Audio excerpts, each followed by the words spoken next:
kujikabidhi mbele za Bwana ili tufanye karamu kwa weupe wa moyo, kwa moyo mweupe, kama wale ambao tumewabatiza siku ya Ijumaa. Bwana Yesu asifiwe sana. Haleluya.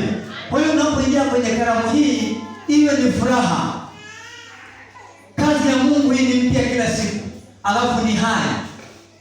Kila mtu anapofanya ushirika na Mungu kila siku, hiki kinaweza kuleta baraka sana. Kwa hiyo tunasema hivi ya kwamba tufanye hivi kila wakati kwa sababu ya kuimarisha ushirika wetu na Mungu. Alafu kanisa linatiwa nguvu. Meza ya Bwana inafanya uwepo wa Mungu unatunzika kanisani. Baraka ya Mungu inakuwepo kanisani kwa sababu ya watu wetu. Utajiri wa Mungu unakuwepo ndani ya kanisa. Tunakumbuka kazi ya Kristo aliyofanya pale msalabani. Jina la Bwana libarikiwe. Ndio maana tunatuambia hivi ya kwamba kama vile tulivyoitwa, hatuna tena chachu. Kwa hiyo karamu hii tusifanye kwa yanayochachika, bali tufanye kwa yasiyochachika. Maana yake kwa weupe wa moyo na kwa moyo wa kweli. Pige Kristo Yesu makofi.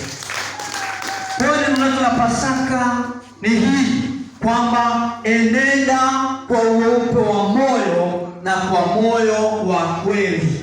Acha yale yaliyochachika, yakae wale waliochacha. Haya na Mungu. Lakini sisi tuishi kwa moyo mweupe na kwa kupenda Mungu. Jina la Bwana libarikiwe. Kwa hiyo tunaposhiriki leo kwenye karamu hii, tunapokula karamu hii, acha Mungu akapate kukuinua, akutie nguvu na ukawe moto. Amen. Ukawe mtu ambaye anabarikiwa au mtu ambaye atabarikiwa. Uende na nguvu ya kazi ya msalaba hii. Uende nayo nyumbani.